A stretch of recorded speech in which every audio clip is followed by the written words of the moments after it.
Anda kembali di Kompas Siang bersama saya Jihad Novita.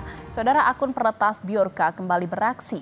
Kali ini akun anonim Bjorka meretas data nomor pokok wajib pajak atau NPWP milik 6 juta warga Indonesia, termasuk NPWP Presiden Joko Widodo dan sejumlah menteri. Akun peretas Bjorka kembali beraksi. Bjorka meretas data nomor pokok wajib pajak NPWP milik 6 juta warga Indonesia. Tidak hanya itu, akun anonim ini kemudian menjual data NPWP warga Indonesia di Bridge Forums yang merupakan platform jual beli data. Dalam jutaan data NPWP warga Indonesia yang diretas, ada NPWP Presiden Joko Widodo dan putranya Gibran Rakabuming Raka. Kemudian ada data Menteri Keuangan Sri Mulyani dan beberapa menteri di Kabinet Indonesia Maju. Presiden Joko Widodo merespons peretasan NPWP oleh Bjorka. Jokowi meminta Kominfo, Kementerian Keuangan dan Badan Siber dan Sandi Negara BSSN untuk memitigasi dugaan kebocoran data 6 juta NPWP.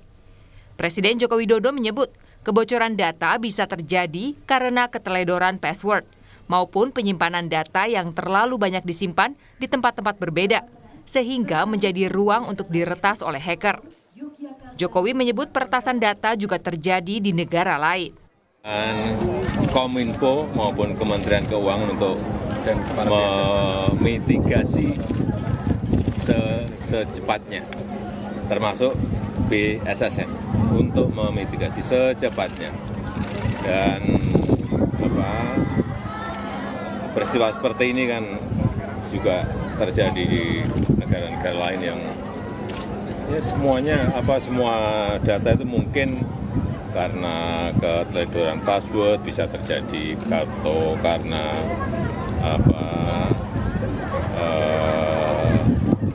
penyimpanan data yang juga terlalu banyak di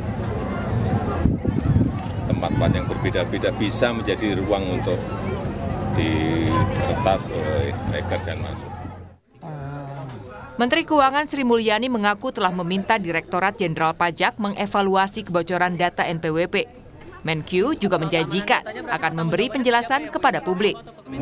Saya sudah minta Pak Dirjen Pajak dan seluruh pihak di Kemenkyu untuk melakukan evaluasi terhadap persoalannya. Nanti akan disampaikan penjelasannya ya oleh Pak Dirjen Pajak dan tim IT-nya. Terima kasih ya. Pakar Keamanan Siber CISS RSC Pratama Persada mengkritisi pemerintah yang tak belajar dari kasus kebocoran dan peretasan data yang kerap menyerang situs pemerintah. Mengacu pada Undang-Undang Perlindungan Data Pribadi, Dirjen Pajak punya kewajiban untuk menginformasikan soal kebocoran data kepada publik dalam waktu 3 kali 24 jam. Dan Dirjen Pajak harus segera bertanggung jawab dan memitigasi ini. Karena ada amanat dari Undang-Undang Nomor 27 Tahun 2022, Undang-Undang Perlindungan Data Pribadi, maksimal 3 kali 24 jam. 3 kali 24 jam? 24 jam gitu, pengendali data pribadi, pemroses data pribadi dalam hal ini adalah Dirjen Pajak wajib memberikan informasi apa yang terjadi kepada masyarakat sebagai subjek data pribadi gitu. Merespons kebocoran serta peretasan yang kerap kali terjadi, Pratama juga menyoroti soal sanksi dan langkah mitigasi. Oleh karena itu nggak boleh ini terjadi, harusnya ada sanksi yang tegas dan pemerintah bertanggung jawab memberikan informasi kepada masyarakat. Dirjen Pajak harus bisa memberikan langkah-langkah mitigasi kepada semua orang yang namanya ada di 6,6 juta data yang bocor itu untuk berhati-hati. Kenapa? Karena data-data yang bocor ini cukup digunakan untuk melakukan penipuan. Betul. Kemarin ada tuh saya satu teman gitu, dia ditelepon sama orang aku dari kantor pajak dan dia tahu dengan detail seperti data yang ada di dalam data yang bocor ini gitu. Nah, kan nggak semua orang di Indonesia ngerti nih bagaimana penipuan, modus penipuan dan lain-lain gitu. Sehingga kewajiban bagi Dirjen Pajak untuk menginformasikan bahwa hati-hati ya data Anda bocor, Anda harus waspada kalau ada yang ngaku Dirjen Pajak, jangan langsung percaya, verifikasi ke kantor pajak terdekat. Misalkan kayak gitu. Sehingga orang Indonesia ini yang datanya bocor, mereka bisa hati-hati. Kalau Anggota Komisi 1 DPR RI, fraksi Partai Golkar, Dev Laksono, juga menegaskan soal tanggung jawab pengendali data pribadi setiap kali kebocoran data terjadi. Peretasan situs pemerintah yang kerap berulang menunjukkan kelemahan dalam perlindungan data pribadi. Contohnya misalnya data pajak, apakah itu bocor ini tanggung jawabnya dirjennya kah, direkturnya kah, atau siapa orangnya yang bertanggung jawab yang akan keamanan ini. Nah ini harus ada pendefinisian ya. Ini sebagai contoh saja ya.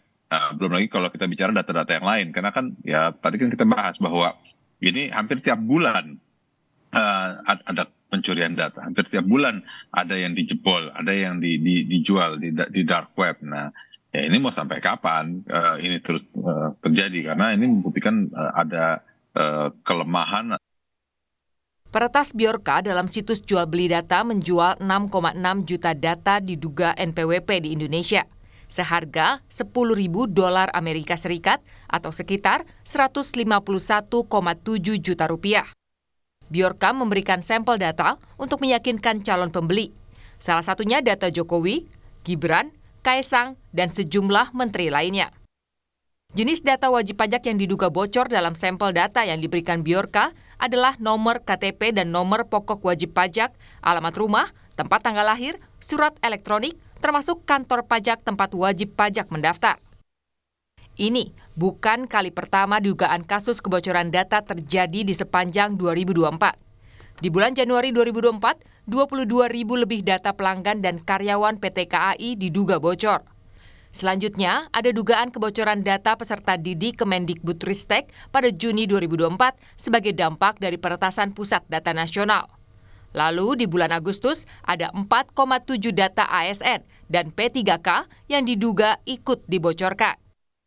Kebocoran data juga terjadi pada Pusat Data Nasional pada Juli lalu yang berdampak pada pelayanan sejumlah kementerian. Tim Liputan, Kompas TV.